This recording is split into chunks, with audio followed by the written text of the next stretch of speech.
কলকাতা থেকে সিমলা, কাসোল আর মানালি এই তিনটে নাম শুনলেই চোখের সামনে ভেসে ওঠে বরফে ঢাকা পাহাড়, নদীর গর্জন আর মেঘে হারিয়ে যাওয়ার মতো রাস্তার অনুভূতি। কিন্তু প্রশ্ন একটাই, এই পুরো ট্রিপটা প্ল্যান করব কিভাবে? কোন ট্রেনে গেলে সুবিধে, কোথায় থাকবো, কত খরচ পড়বে, কোন জায়গাগুলো অবশ্যই ঘুরে দেখা দরকার এবং কোন জায়গাটা স্কিপ করলেও চলবে? এই সব কিছু প্রশ্নের উত্তর যদি একটা ভিডিওর মাধ্যমে পেতে চান, তাহলে বলবো এই ভিডিওটা শুধুমাত্র আপনাদের জন্যই। কিছুদিন আগেই কলকাতা থেকে সিমলা মানালি ভ্রমণের কিছু পর্ব আপনারা হয়তো দেখেছেন, আর ওই ভিডিওগুলোতে এবং ইনবক্সে অনেকেরই কমেন্ট ছিল যে আলাদা করে একটা ভিডিওতে ছোট্ট করে কলকাতা থেকে মানালির পুরো ভ্রমণের ট্যুর গাইড বানানোর জন্য। তাই আজকের এই ভিডিওর মধ্যে আমি আপনাদের নিয়ে চলেছি আমার নিজের করা কলকাতা থেকে সিমলা, কাসোল, মানালির 5 রাত্রি 6 দিনের ট্যুরে। এই ভিডিওতে থাকবে বাজেট ফ্রেন্ডলি ট্যুর প্যাকেজে কিভাবে ঘুরবেন, কোন অ্যাক্টিভিটির জন্য কত খরচ থেকে শুরু করে একটা কম বাজেটে হিমাচল ঘোরার যাবতীয় ইনফরমেশন এই ভিডিওতে থাকবে শুধু আপনাদের জন্য। সিমলা বা মানালি যাওয়ার জন্য প্রথম স্টেপ, কলকাতা থেকে পৌঁছতে হবে কালকা রেলওয়ে স্টেশনে। কালকা হলো সিমলার গেটওয়ে। এখানে পৌঁছতে হলে কলকাতা থেকে 4টে রুটে পৌঁছানো সম্ভব। 1 নম্বর রুটে রয়েছে কলকাতা থেকে দিল্লি পৌঁছে তারপর দিল্লি থেকে কালকা পৌঁছানো। এই ক্ষেত্রে ট্রেনের টিকিট কনফার্ম পাওয়ার সম্ভাবনা অনেকটাই বেশি, কিন্তু এই জন্য দুটো ট্রেন জার্নি করতে হয়। এই ক্ষেত্রে প্রথমে শিয়ালদহ কিংবা হাওড়া স্টেশন থেকে রাজধানী, দুরন্ত সহ বেশ কিছু এক্সপ্রেস ট্রেনে 18 ঘন্টা থেকে 24 ঘন্টার মধ্যে দিল্লিতে পৌঁছানো সম্ভব, যেগুলো টাইম টেবিল ডিসপ্লের মধ্যে দিয়ে দিলাম। এবং তারপর দিল্লি থেকে কালকা পর্যন্ত শতাব্দী, প্যাসেঞ্জার ইত্যাদি ট্রেনে 5 ঘন্টা থেকে 6 ঘন্টার মধ্যেই পৌঁছানো সম্ভব কালকা রেলওয়ে স্টেশনে। দিল্লি থেকে কালকার মধ্যে বেশ কিছু ট্রেন রয়েছে, যেগুলো টাইম টেবিল ডিসপ্লেতে দেওয়া রইল। 2 নম্বর রুটে রয়েছে কলকাতা থেকে চণ্ডীগড় হয়ে কালকা রেলওয়ে স্টেশনে পৌঁছানো। এই ক্ষেত্রে কলকাতা থেকে চণ্ডীগড় ফ্লাইট এবং ট্রেন দুটো অপশনই রয়েছে। যদি কোনোভাবে ট্রেনের টিকিট না মেলে, তখন ডাইরেক্ট ফ্লাইটে করে কলকাতা থেকে চণ্ডীগড় পৌঁছে এখান থেকে কালকা হয়ে সিমলা মানালি ভ্রমণ করা যায়। 3 নম্বর রুট কলকাতা থেকে আম্বালা হয়ে কালকা স্টেশন। এই ক্ষেত্রে কলকাতা কিংবা হাওড়া, শিয়ালদহ রেলওয়ে স্টেশন থেকে অনেক ট্রেন রয়েছে এবং এই রুটে টিকিট পাওয়ার চান্সও অনেকটাই বেশি। দেখুন, এখন বেশ কিছু ট্রেনের নাম্বার এবং টাইমিংয়ের ডিটেলস ডিসপ্লের উপর দেওয়া রইল। এছাড়াও আম্বালা স্টেশন থেকে 1.5 ঘন্টার মধ্যে কালকা স্টেশনে পৌঁছানোর জন্য প্রচুর গাড়ির ব্যবস্থা থাকে। এরপর 4 নম্বর রুটে রয়েছে সবথেকে সহজতম রুট, সরাসরি কালকাতে পৌঁছানো। তবে এর জন্য মাত্র একটাই ট্রেন চলে, যেটা হাওড়া জংশন থেকে ছাড়ে এবং কালকাতে গিয়ে পৌঁছয়। এই ট্রেনের নাম নেতাজি এক্সপ্রেস বা কালকা মেল, যেটা হাওড়া জংশন থেকে রাত্রি 9:55 রওনা হয়। কিন্তু এই ট্রেনের টিকিট পাওয়া 1 মাস আগে থেকে একদমই অসম্ভব, বিশেষ করে শীতের এই 3টে মাস। এইবারে বলি আমি কিভাবে পৌঁছেছিলাম। আমি পৌঁছেছিলাম 3 নম্বর রুট আম্বালা ক্যান্টনমেন্ট হয়ে। হাওড়া থেকে কালকা নেতাজি এক্সপ্রেসের টিকিট সরাসরি না পাওয়ার জন্য সন্ধ্যে 7:20 হাওড়া টু অমৃতসর মেল ধরে পৌঁছে গিয়েছিলাম প্রথমে হরিয়ানার আম্বালা ক্যান্টনমেন্ট জংশনে। এই ট্রেনের সমস্ত ক্লাসের টিকিটের মূল্য ডিসপ্লের মধ্যে দিয়ে দিলাম। আম্বালা ক্যান্টনমেন্টে এই ট্রেনের পৌঁছানোর সময় 31 ঘন্টা 55 মিনিট পার করে পরের দিন রাত্রি 3:10। তবে আমরা পৌঁছেছিলাম মাত্র 15 মিনিট দেরিতে, ট্রেন লেট থাকার জন্য। তারপরে স্টেশন থেকে বাইরে বার হয়েই একটা ক্যাবে করে পৌঁছে যাই 1.5 ঘন্টার মধ্যে কালকা রেলওয়ে স্টেশনে।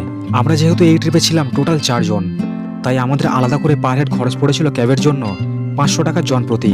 এটাই যদি আমরা সরাসরি হাওড়া থেকে নেতাজি এক্সপ্রেসে বা কালকা মেলে কালকা পৌঁছতাম, তাহলে শুধু আমাদের টিকিটের খরচটাই পড়তো।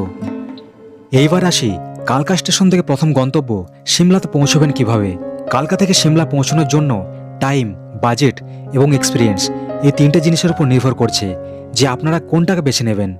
যাদের কাছে টাইম ইম্পর্টেন্ট, তাদের জন্য এখান থেকে ব্যবস্থা রয়েছে ক্যাব এবং ট্যাক্সির, যেটাতে করে খুব কম সময়ে পৌঁছানো সম্ভব সিমলাতে।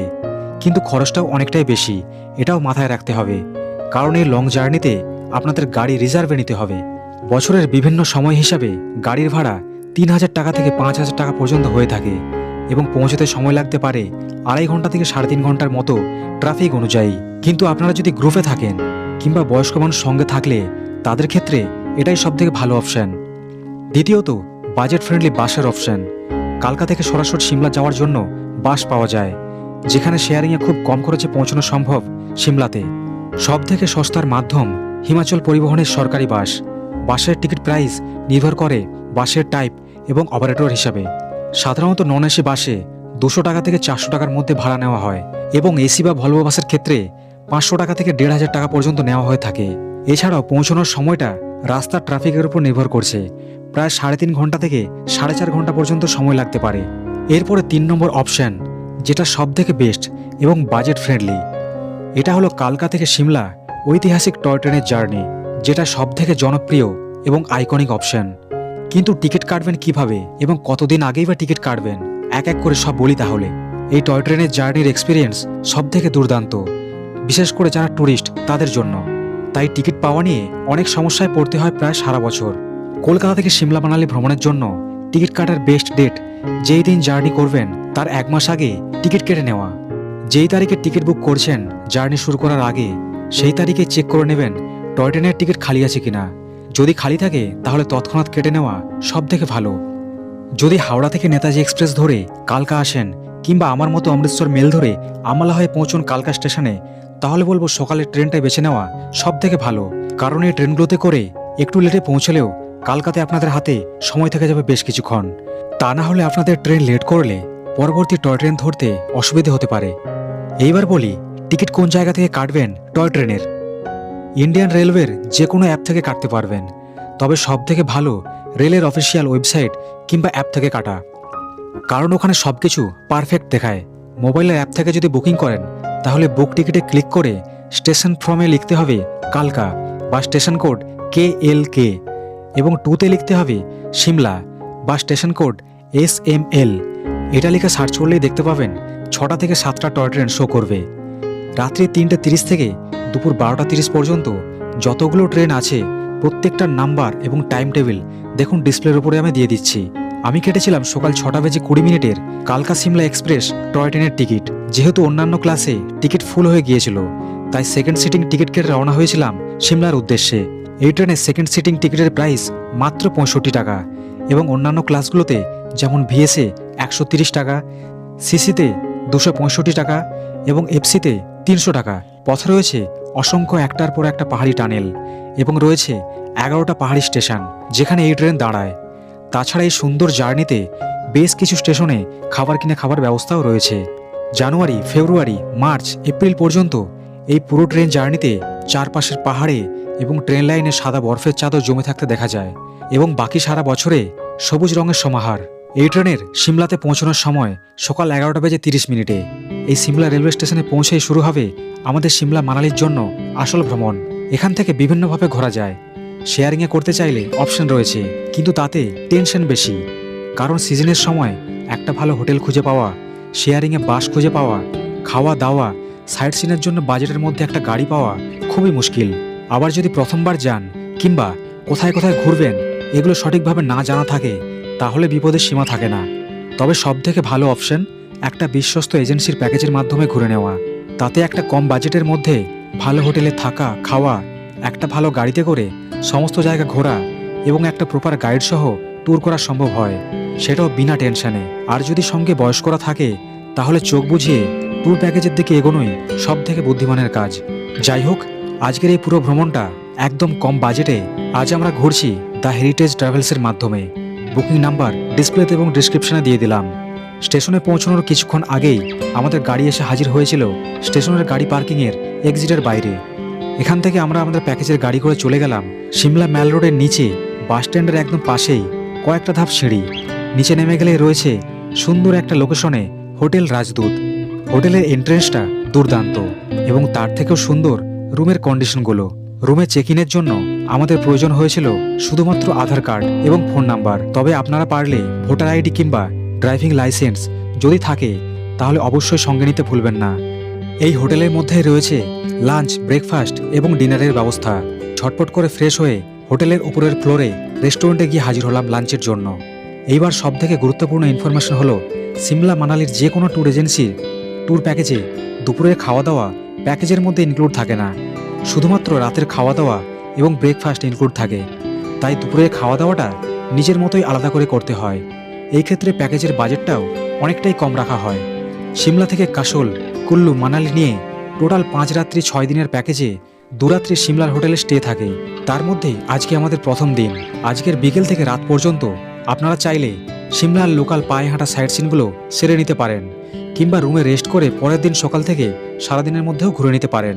তবে সেটা যে যার সুবিধের মতো। আমরা খাওয়া দাওয়া সেরেই কিছুক্ষণের মধ্যেই রেস্ট নিয়ে আমরা বেরিয়ে গিয়েছিলাম শেষ বিকেলের দিকে কাছাকাছি বেশ কিছু পায়ে হাঁটা সাইট সিন করে নেওয়ার জন্য। আমাদের গাড়ি আমাদের ছেড়ে দিয়েছিল সিমলার বিখ্যাত লিফটের সামনে, যেখান থেকে মাত্র 20 টাকা দিয়ে টিকিট কেটে আমরা দুটো লিফটে করে পৌঁছে যাই 5 মিনিটের মধ্যে সিমলা ম্যাল রোডে। তারপর ওখান থেকে পায়ে হাঁটা কয়েকটা ধাপ সিঁড়ি দিয়ে ওপরে উঠে 100 টাকায় যাওয়া এবং আসার জন্য খরচ করে পৌঁছে যাই জাকু টেম্পলের সামনে। এই জায়গায় রয়েছে লিফটে যাওয়ার জন্য টিকিটের কাউন্টার, যেখান থেকে মাত্র 10 টাকা দিয়ে টিকিট কেটে পৌঁছানো যায় সুন্দর একটা হনুমানজির মূর্তির সামনে। পাশেই রয়েছে জাখু মন্দির, যেখান থেকে বজরংবলীর সন্ধ্যের আরতি দেখে আজকের ভ্রমণটা আমরা শুরু করলাম। এরপর আমরা যখন নিচে নেমে আসি তখন প্রায় সন্ধ্যের অন্ধকার নেমে এসেছে এবং এটাই সবথেকে ভালো সময় সিমলার মাল রোড কিংবা ম্যাল রোড ঘুরে নেওয়ার জন্য। তবে তার আগে রাস্তায় রয়েছে সিমলার বিখ্যাত চার্চ, যেটাতে ভিজিট করতে আমরা একদমই ভুলিনি। যীশুখ্রিস্টের সুন্দর একখানা পুরো স্ট্রাকচার সহ প্রেয়ার হলটা দারুণ সুন্দর। তবে ভেতরে মোবাইল কিংবা ক্যামেরা ভিডিওগ্রাফি অ্যালাউ করে না, কিন্তু রিকোয়েস্ট করলে একটা ছবি তোলাই যায়। এরপর আমরা এগিয়ে চললাম পাশের ম্যালের সমতলের মার্কেটে। এখানে রয়েছে ঘোড়ায় রাইডের সুবিধে, বিভিন্ন খাওয়া দাওয়ার দোকান, আইসক্রিমের স্টল এবং বেশ কিছুটা সমতল জায়গা, যেখানে প্রিয়জনদের নিয়ে ঘোরাঘুরি ফটোগ্রাফি করাই যায়। ঘোড়ার পিঠে উঠে ছবি তুলতে হলে এখানে খরচ হয় 100 টাকা মাথা পিছু, এবং কিছুক্ষণ রাইড করলে তার জন্য খরচটা একটু বাড়ে। সিমলা ম্যাল থেকে 10 থেকে 15 মিনিট পায়ে হাঁটা দূরত্বে রয়েছে কালীবাড়ি মন্দির, যেটা পায়ে হেঁটে সিমলা সাইট সিনের মধ্যেই পড়ে। এখানে কোনো এন্ট্রি টিকিট লাগে না। ভেতরে রয়েছে সুন্দর একখানা শিবের মন্দির এবং সুন্দর একখানা সুসজ্জিত কালী মন্দির। বাঙালিরা যারা সিমলাতে ঘুরতে আসে প্রায় তারা সকলেই এই মন্দিরটা দর্শন করে। এই মন্দিরে 15 থেকে 20 মিনিট সময় কাটিয়ে আমরা ফিরে চলে যাই একদম ম্যাল রোডের দিকে। এখানে রয়েছে রাতের বিভিন্ন কেনাকাটার দোকান, খাবারের দোকান, ক্যাফে ইত্যাদি।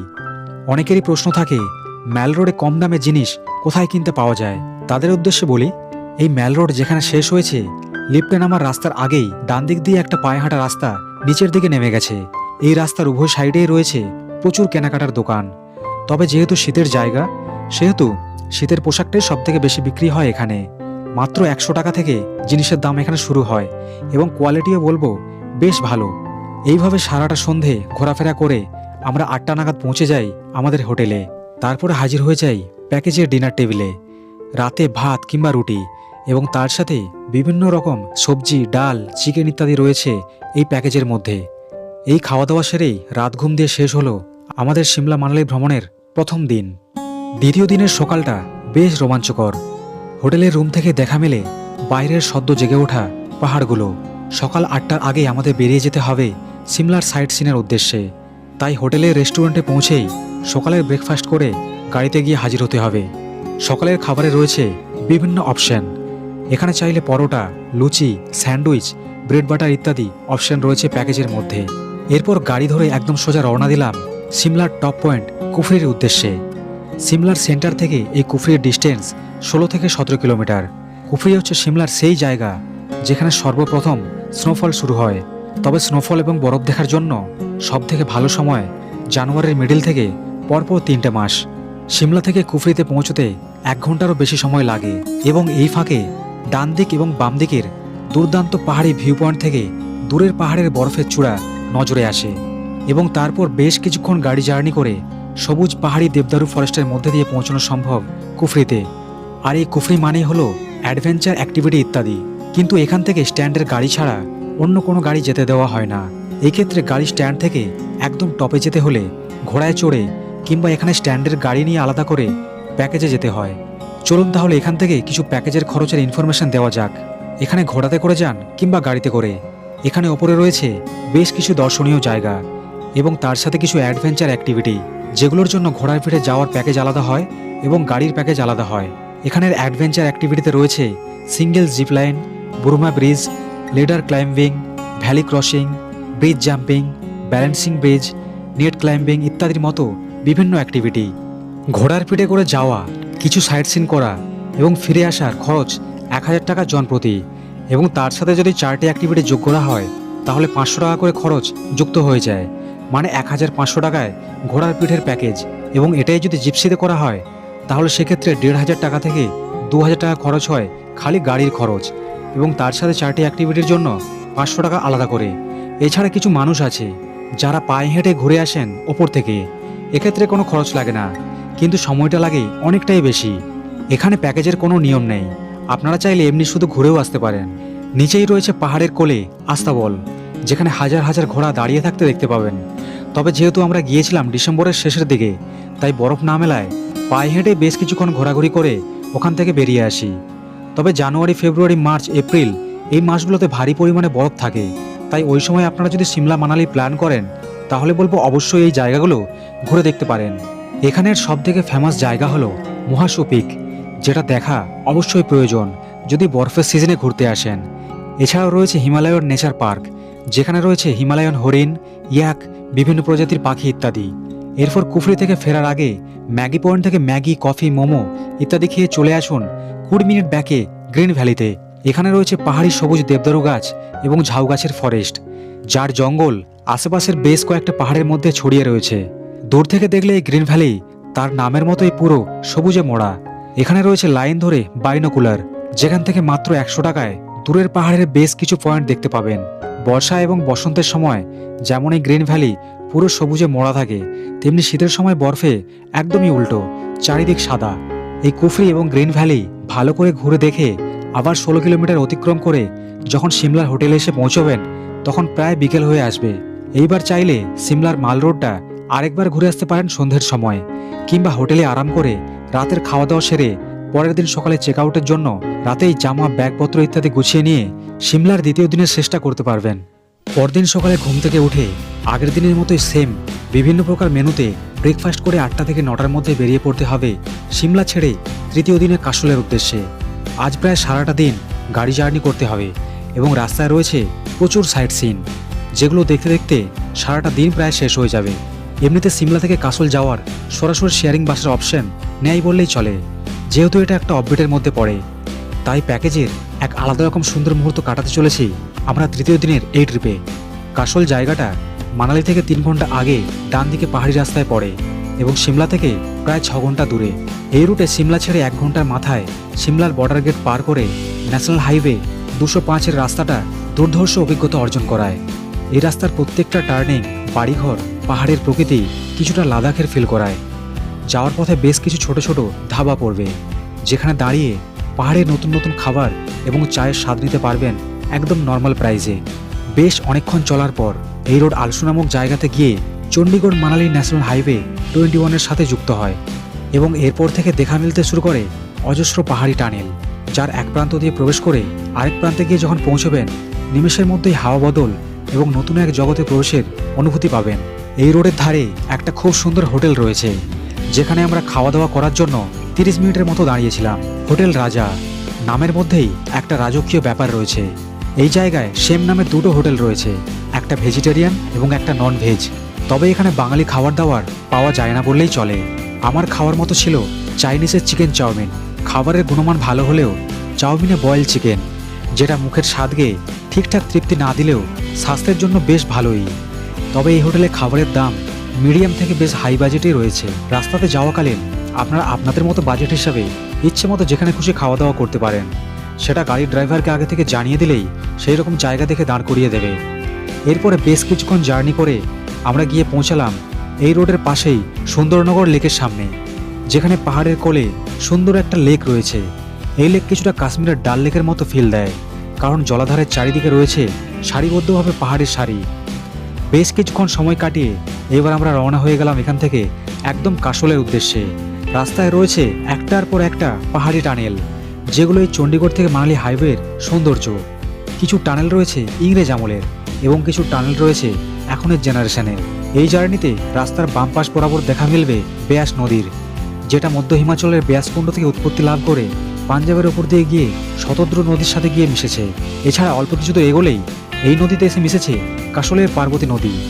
এই চণ্ডীগড় মানালি হাইওয়ে থেকে দেখতে পাওয়া যায় ভুন্তার এয়ারপোর্ট এবং প্যারাগ্লাইডিংয়ের বেশ কিছু চিত্র। তবে যেহেতু আমরা ভিডিওগ্রাফির জন্য অনেক জায়গায় দাঁড়িয়ে দাঁড়িয়ে আসছি, তাই শেষ বিকেলের কিছু মুহূর্ত অন্ধকার হওয়ায় দেখতে পেলাম না। ঠিক সময়ে সকাল 8টায় সিমলা ছেড়ে বেরোলে সমস্ত জায়গা ভালোভাবে দেখে ঠিক সন্ধ্যের মুহূর্তেই পৌঁছানো যায় কাশলের হোটেলে। কিন্তু আমরা নিজেদের ভুলে দেরিতে বেরোনোর জন্য অনেক জিনিস মিস করলাম এবং কাশলের সুন্দর মার্কেট পার করে যখন পার্বতী নদীর তীরে আমাদের হোটেলে গিয়ে পৌঁছালাম তখন বাজে রাত্রি 8টা। আপনারা একটু আগে পৌঁছলে কাসলের যে মার্কেটটা আছে সেটাও পায়ে হেঁটে ঘুরতে পারেন, তার সাথে বেশ কিছু কেনাকাটাও করতে পারবেন। যেহেতু পরের দিন ঘুম থেকে উঠে কাসলের সাইট সিনে বেরোতে হবে, সেই জন্য রাতের প্যাকেজের খাওয়া দাওয়া সেরে নিলাম। আজ ট্যুর প্যাকেজের চতুর্থ দিন। সকালের সময় হাতের সামনে হাতছানি দিচ্ছে বরফের পাহাড় এবং তার সাথে হোটেলের পাশে খরস্রোতা পার্বতী নদীর গর্জন। জানুয়ারি মাসের মাঝামাঝি থেকে ফেব্রুয়ারি, মার্চ, এপ্রিল পর্যন্ত এই পার্বতী রিভারের আশপাশের সমস্ত এলাকায় স্নোফলে সাদা হয়ে থাকে। হোটেলের পাশ দিয়ে একটা রাস্তা দিয়ে পার্বতী নদীতেও নামার ব্যবস্থা রয়েছে। এই হোটেলে আলাদা করে বুক করতে গেলে খুবই অসুবিধে হয়, কারণ অত্যাধিক আগে থেকে বুকিং থাকার জন্য। একমাত্র ট্যুর প্যাকেজের এজেন্সি দ্বারা এই রকম রুমগুলো প্রোভাইড করা হয়ে থাকে একটা সুন্দর দুর্দান্ত লোকেশনে। অত্যাধিক ঠান্ডার জন্য এই সমস্ত রুমগুলোতে চা তৈরির সরঞ্জাম, ইলেকট্রিক কেটেল ইত্যাদি সবকিছু রুমের মধ্যেই দেওয়া হয়। আজকে এখান থেকে আমরা চেক আউট করে কাসল সাইট সিন করে বেরিয়ে যাব একদম মানালির উদ্দেশ্যে। তারপরে মানালিতে গিয়ে হবে আমাদের 2 রাত্রি স্টে এবং আরও অনেক কিছু। চেক আউটের পূর্বে সকালের প্যাকেজের ব্রেকফাস্টে আমরা নিয়েছিলাম স্যান্ডউইচ। এখানে খাবারের অপশন রয়েছে। সকালে ব্রেড অমলেট হোক, লুচি হোক, ম্যাগি, পরোটা ইত্যাদি অনেক রকম অপশনই থাকে, যেটা আগের দিন জানিয়ে রাখলে সকালে বানিয়ে দেবে। খাওয়া দাওয়া সেরে ব্যাগপত্র নিয়ে হাজির হলাম গাড়িতে এবং পার্বতী রিভারের পাশ বরাবর বেশ কিছুক্ষণ পার্বতী ভ্যালির সৌন্দর্য উপভোগ করার মাধ্যমে আমরা গিয়ে পৌঁছালাম মণিকরণে। এখানে রয়েছে একটা বড় গুরুদ্বারা, যেটা শিখদের পবিত্র স্থান। এখানে পাশে রয়েছে হট স্প্রিং ওয়াটার বা গরম জলের কুণ্ড, বইয়ের ভাষায় যাকে বলা হয় উষ্ণ প্রস্রবণ। এই কুণ্ড থেকে বার হওয়া গরম জলের পার্বতী নদীতে মিলনের দৃশ্য দারুণ লাগে। এখানে চাইলে গরম জলে স্নান করার ব্যবস্থাও রয়েছে। গুরুদ্বারাতে রয়েছে পূজনীয় গুরুজির ছবি। শিখ ধর্মের প্রথম গুরু ছিলেন গুরু নানক, এটা আমরা অনেকেই জানি। এখানে কোনো দেবতার পূজা হয় না, এখানে কোনো মূর্তি নেই, যেটা অন্যান্য ধর্মে দেখতে পাওয়া যায়। এই জায়গা কাসল থেকে 5 কিলোমিটার দূরে অবস্থিত। এই জায়গা বিখ্যাত পরিষ্কার পরিচ্ছন্নতা এবং শান্ত পরিবেশের জন্য। এরপরে আমরা দেখে নেব কুল্লুর বিখ্যাত মাতা বৈষ্ণব দেবী টেম্পল। কাসল ছেড়ে তার জন্য আমাদের আবার গিয়ে পৌঁছতে হবে গতকালের চণ্ডীগড় মানালি হাইওয়েতে, যেখানে পৌঁছতে সময় লেগে যাবে এই কাসল থেকে 2 ঘন্টার মতো। তারপর ওখান থেকে মানালির পথে পড়বে এই মন্দির। কিন্তু দিনের বেলায় কাসল থেকে বেরিয়ে যাওয়ার সময় এই রাস্তা দুর্দান্ত লেভেলের সুন্দর, যেটা আমরা রাত্রে আসার সময় বুঝতেও পারিনি। এখানের প্রত্যেকটা বাড়িঘর, প্রত্যেকটা গিরিখাত, নিচে দিয়ে বয়ে যাওয়া পার্বতী নদীর গর্জন, ভূমিধসের কিছু ছবি, কিছু নতুন পাহাড়ি রাস্তা নির্মাণ, প্রকৃতির এক অন্যরকম চিত্র চোখের সামনে ভাসতে থাকবে। কিছুটা লাদাখ ট্রিপের মতোই পাহাড়ের কিছু সিন চোখে ধরা দেবে। চণ্ডীগড় মানালি হাইওয়েতে ওঠার পর সবার প্রথমে আসবে কুল্লু সিটি এবং আবার সেই গতকালের রাস্তা বরাবর বয়ে যাওয়া বেয়াস নদী, যার সাথে আমাদের পথ চলা একদম মানালি পর্যন্ত হবে। সময়ের কাঁটা যখন দুপুরের ঘর ছুঁয়েছে, তখন আমরা গিয়ে পৌঁছালাম মাতা বৈষ্ণব দেবী টেম্পলের সামনে। নিচে জুতো জমা দিয়ে ওপরে প্রবেশ করতে হয়, যেখানে গুহার মধ্যে রয়েছে মাতা বৈষ্ণব দেবী এবং তার সাথে ভোলেনাথ, শনিদেব, দেবী সরস্বতী, দেবী লক্ষ্মী ইত্যাদি আরও বেশ কিছু ভগবানের মূর্তি। কিন্তু এগুলো সামনে থেকে অনুভব করতে হয়, কোনো রকমভাবেই ভিডিও ক্যামেরা অ্যালাউ করে না। মন্দির দর্শন হলে মন্দিরের বাইরে রয়েছে লাইন ধরে প্রচুর খাবারের স্টল, যেখান থেকে চা, কফি, মোমো, রুটি ইত্যাদি পাওয়া যায় একদম নর্মাল প্রাইস রেঞ্জে।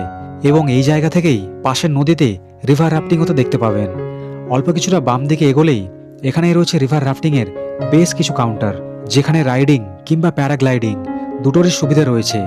পুরো রাফটিংয়ের বোর্ডের প্রাইস 2500 টাকা থেকে 3500 টাকা পর্যন্ত হয় এবং এরও একটা টাইম রয়েছে। 15 মিনিটের একটা শর্ট রাইড এবং 30 মিনিটের একটা ফুল রাইড। আমরা যেহেতু 4 জন ছিলাম এবং দামাদামি করে নিয়েছিলাম আগে থেকেই, তাই আমাদের এক একজনের খরচ পড়ল মাত্র 500 টাকা করে। যারা আগে কখনো রাফটিং করেননি তাদেরও কোনো সমস্যা হয় না এখানে, কারণ রাফটিংয়ের শুরুতেই পুরো গাইড দেওয়া হয় কখন কোন সিচুয়েশনে কি বললে কি করতে হবে। একমাত্র যারা অ্যাডভেঞ্চার অ্যাক্টিভিটি পছন্দ করেন এবং সাঁতার জানেন তাদের জন্য এগুলো বেস্ট। রাফটিং করলে খিদে পাবে 100%, যার জন্য এখানে আশেপাশে বেশ কিছু খাবারের দোকানও রয়েছে, যেখানে খুবই সুস্বাদু মোমো, অমলেট, নুডলস ইত্যাদি পাওয়া যায়। এখানে ম্যাগির দাম 50 টাকা প্লেট এবং মোমোর দাম 100 টাকা প্লেট। এছাড়া ডবল ডিমের অমলেট 50 টাকা নেওয়া হয়। এই কুল্লুতে রয়েছে প্রচুর শাল ফ্যাক্টরি, যেখানে শীতের বিভিন্ন রকমের বিভিন্ন কোয়ালিটির পোশাক একদম ফ্যাক্টরির দামে পাওয়া যায়। এখান থেকে সিমলা কিংবা মানালির ম্যাল রোডের বেশিরভাগ দোকানে শীতের জিনিসগুলো সাপ্লাই করা হয়, যেগুলো আমরা বেশি দাম দিয়ে কিনে থাকি। কিন্তু সেম সেই জিনিসগুলোই এবং তার থেকে আরও বেশি ভ্যারাইটি আপনারা এখান থেকে পেয়ে যাবেন অনেকটাই কম দামে। এখান থেকে যত মানালির দিকে অগ্রসর হবেন ততই বিভিন্ন রকম অ্যাক্টিভিটি পয়েন্ট লক্ষ্য করতে পারবেন। বোটিং, প্যারাগ্লাইডিং ছাড়াও এখানের অন্যতম অ্যাক্টিভিটি হলো হট বেলুন রাইড, যেটা একদম ব্যাস নদীর ধারে একদম রোডের পাশে করানো হয়। মাত্র 1000 টাকা থেকে 1500 টাকা পার পার্সন দিয়ে বেশ কিছুক্ষণ উড়ে নিতে পারবেন এই রকম বেলুনে করে। এই অ্যাক্টিভিটি অনেকটাই সেফ এবং অনেকটাই বাজেট ফ্রেন্ডলি, কারণ প্যারাগ্লাইডিংয়ে এর জন্য খরচ হয় একজনের 3000 থেকে 4000 টাকা এবং রিস্কও থাকে অনেকটাই বেশি। তাই এই জিনিসের উৎসাহ আমি কাউকে দেব না। এখান থেকে ধীরে ধীরে দেখা মিলতে শুরু করবে মানালির বরফের পাহাড়ের চূড়াগুলো। ঠিক এমনই দৃশ্য দেখতে দেখতে আপনারা পৌঁছে যাবেন সন্ধ্যের মুহূর্তে মানালির মাল রোড পার করে আপনাদের হোটেলে, যেখানে হবে আপনাদের 2 রাত্রি স্টে। আজকে আমাদের হোটেলের নাম হোটেল হিলটপ। খুবই সুন্দর একটা হোটেল এবং লোকেশনটাও দুর্দান্ত। একদম মাল রোডের সামনেই মাত্র 6 থেকে 7 মিনিট পায়ে হাঁটার দূরত্বে রয়েছে এই হোটেলের অবস্থান। এখানে রুমগুলোও যেমন সুন্দর এবং তার সাথে রয়েছে বেশ কিছু ভিউ রুম। একটা রুমের মধ্যে রয়েছে ডাবল বেড, আর একটা রুমে রয়েছে একটু ছোট বেড। এছাড়া রয়েছে সুন্দর attach bathroom, LED TV, wardrobe, intercom facility, ব্যালকনিতে সোফা, রুমে বসে খাওয়ার জন্য টেবিল চেয়ার ইত্যাদি সমস্ত কিছুই। আপনারা চাইলে রুমে ঢুকেই ফ্রেশ হয়ে পৌঁছতে পারবেন মাল রোডে এবং রাতের মাল রোডটাও ঘুরে নিতে পারবেন, কিংবা যদি পরের দিন করতে চান তার জন্য সময় পেয়ে যাবেন অনেক। তবে আমি পরের দিনের কথা না ভেবে প্রথম দিনেই বেরিয়ে পড়েছিলাম। -8 ডিগ্রি টেম্পারেচারে, হাড় কাঁপানো ঠান্ডায়, অজস্র মানুষের ভিড়ে, রংসঙ্গে রাতের লাইটে এই মাল রোড অসম্ভব সুন্দর লাগে। এখানে কেনাকাটা করার জন্য রয়েছে অজস্র দোকান, তার সাথে লোকাল স্ট্রিট ফুডের শেষ নেই এখানে। আপনারা যদি মানালিতে এসে কম দামে ভালো শীতের জিনিস কিনতে চান তাহলে মাল রোডের দোকানের থেকে সস্তার জিনিস একমাত্র তিবেতান মার্কেটেই পাবেন। মাল রোডের একদম শেষ প্রান্তে ডান দিকের গলি দিয়ে প্রবেশ করলেই এত রকম জিনিস পাওয়া যায় এখানে, আর দামও এতটাই কম বাইরের থেকে যেটা ধারণা করা যায় না। এখানে 100 টাকা 150 টাকা থেকে সেল শুরু হয় প্রায় সারা বছরের জন্যই। মাল রোডে দাঁড়িয়ে যে কোনো কাউকে জিজ্ঞেস করলে তিবেতান মার্কেটটা কোথায় তারা ইশারা করে খুব সহজেই বুঝিয়ে দেবে। এরপরে রাত্রি 9টা নাগাদ হোটেলে ফিরে রাতের প্যাকেজের খাওয়া দাওয়া সারলাম।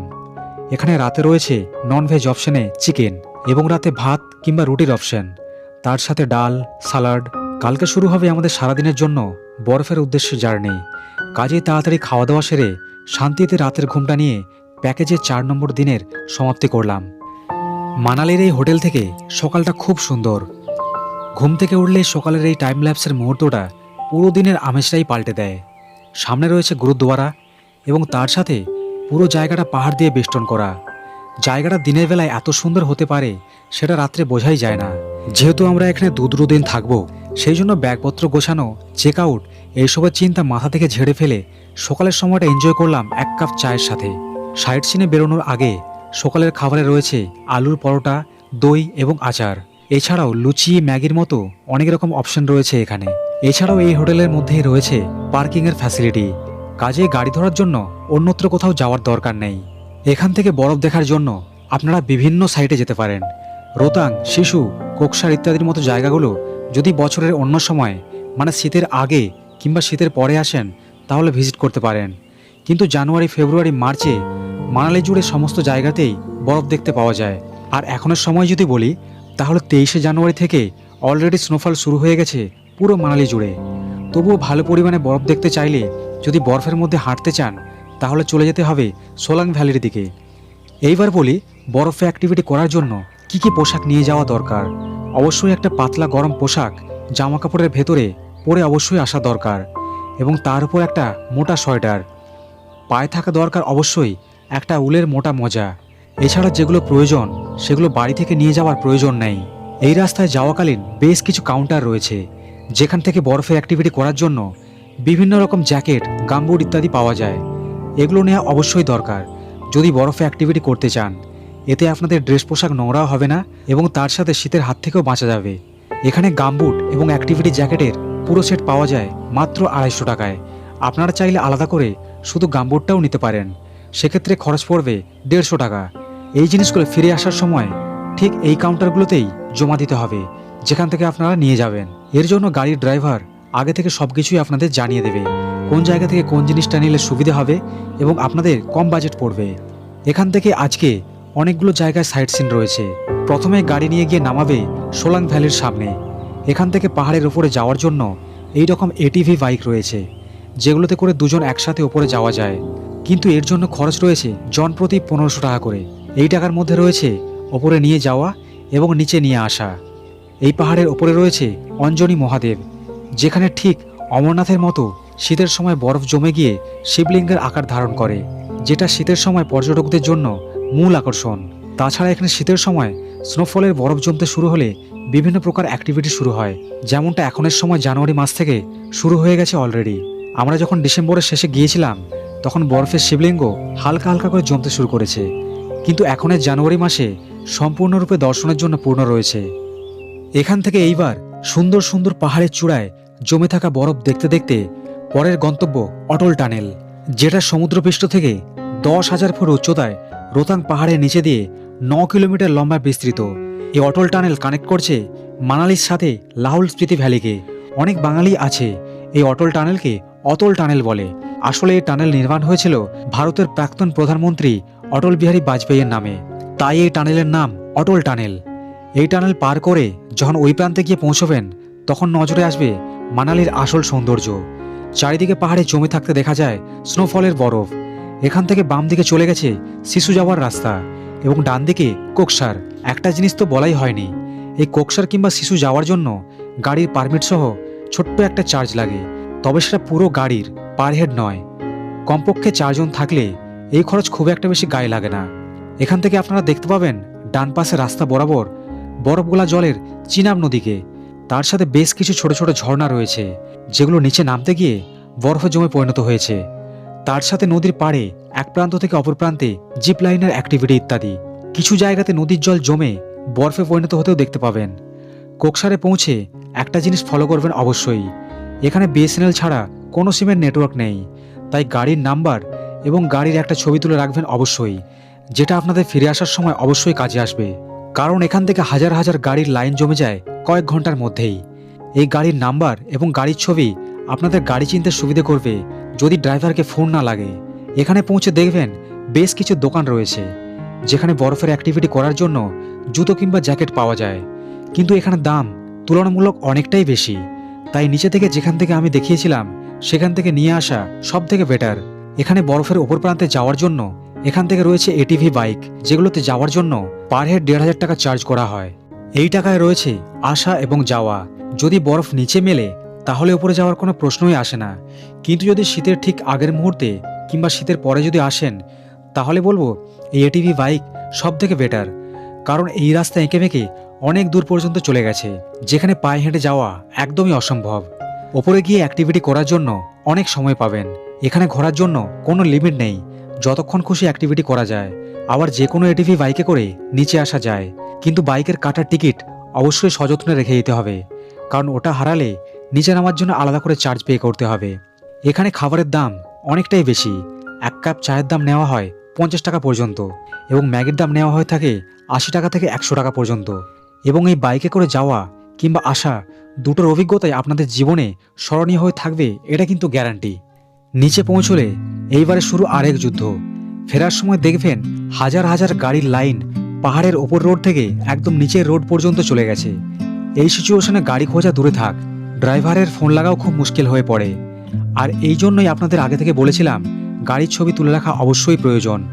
গাড়ি থেকে নামার সময় ড্রাইভারকে অবশ্যই জিজ্ঞেস করে নেবেন গাড়ি কোন জায়গায় দাঁড়িয়ে থাকবে, তাহলে গাড়ি খুঁজতে খুব একটা বেশি অসুবিধা হবে না।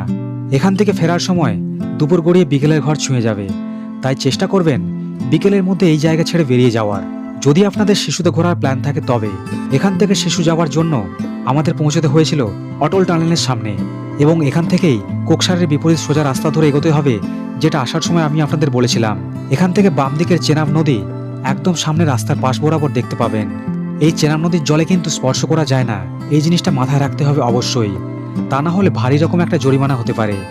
এই শিশু জায়গাটা লাহোরের একটা ছোট্ট সুন্দর গ্রাম, যেখানে রয়েছে বিভিন্ন ম্যাগি পয়েন্ট সহ বিভিন্ন অজস্র জিপ লাইনের ব্যবস্থা, যেখান থেকে পারাপার করার জন্য রয়েছে সেফটি বেল্টের ব্যবস্থা, যেখান থেকে মাত্র 300 টাকা খরচ করে জিপ লাইনে করে চলে যেতে পারবেন নদীর ওই প্রান্তে। ওই প্রান্তে রয়েছে ছোট্ট একখানা সুন্দর ওয়াটারফল, যার নাম শিশু ওয়াটারফল, যেটা শিশুর অন্যতম আকর্ষণ। জিপ লাইনে করে ওই প্রান্তে নেমে পায়ে হেঁটে বেশ কিছুক্ষণ ঘুরে নেওয়া সম্ভব যদি সময় হাতে থাকে। এছাড়া এখানে রয়েছে বিখ্যাত শিশু লেক, যেটা শীতের সময়ের অন্যতম আকর্ষণ। তারপর এই প্রান্তে এসে ম্যাগি পয়েন্ট থেকে বিভিন্ন পাহাড়ি খাবার দাবার খেয়ে গাড়িতে উঠে রওনা দিতে পারবেন হোটেলের উদ্দেশ্যে। ফেরার সময়ে আরেকবার অটল টানেলের রাতের সৌন্দর্য উপভোগ করতে করতে সোলাং ভ্যালি হয়ে পৌঁছে যাবেন হোটেলে। তারপর রাতের খাওয়া দাওয়া সেরে জমিয়ে একটা ঘুম দিয়ে শেষ করতে হবে আমাদের এই ট্যুর প্যাকেজের পঞ্চমতম দিন। পরের দিন সকালটাও আগের দিনের মতোই সেম, কিন্তু রাতে জামা ব্যাগপত্র গুছিয়ে রাখতে হবে, কারণ আজকে ডে 6-এ আমরা এই হোটেল থেকে চেক আউট করে রওনা হয়ে যাব বিভিন্ন সাইট সিন করে একদম কালকা স্টেশনের দিকে। আজকের সকালে গরম গরম ম্যাগি এবং ডিমের পোচ খেয়ে ব্যাগপত্র নিয়ে বেরিয়ে পড়লাম প্রথমে ওল্ড মানালির হিড়িম্বা দেবী টেম্পলের উদ্দেশ্যে। এই হিড়িম্বা দেবী ছিলেন মহাভারতের ভীমপুত্র ঘটোৎকচের মাতা। এক কথায় বলতে গেলে হিমাচলের বেশ কিছু জায়গা মহাভারতের সময়ের সঙ্গে যুক্ত রয়েছে। গাড়ি স্ট্যান্ডে নেমে এখান থেকে করে নিতে পারবেন পাহাড়ি ইয়াকের পিঠে চড়ে রাইড কিংবা ছবি তোলা।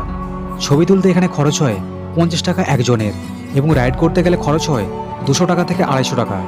ছোট্ট একখানা গেট পেরিয়ে কয়েক মিনিটের মধ্যেই আপনারা পৌঁছে যেতে পারবেন হিড়িম্বা দেবী মন্দিরের সামনে, যেখানে মন্দিরের বাইরে জুতো খুলে রেখে লাইন দিয়ে হিড়িম্বা মাতা দর্শন করতে পারবেন।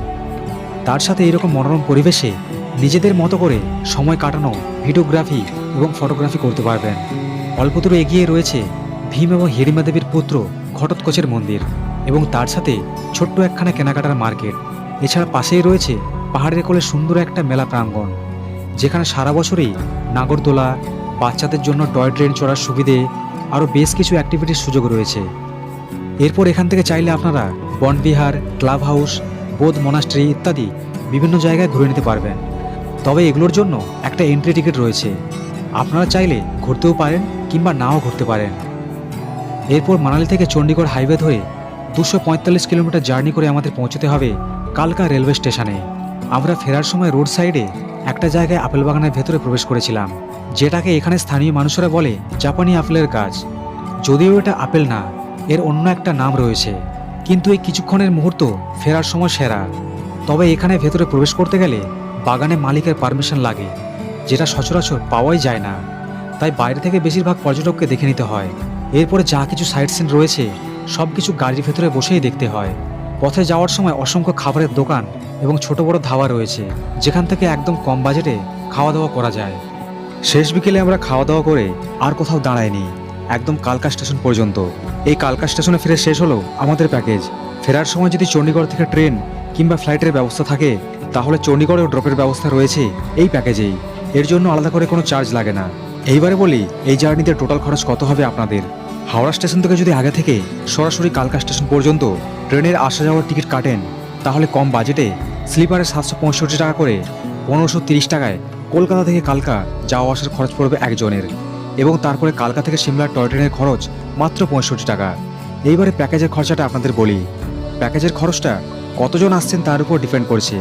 2 জন আসলে তার খরচ আলাদা, 4 জন আসলে আলাদা, এবং 6 জন আসলেও আলাদা। এই ক্ষেত্রে পুরো ডিটেলস ডিসপ্লের মধ্যে দিয়ে দিচ্ছি আপনাদের পড়ার এবং বোঝার সুবিধার্থে।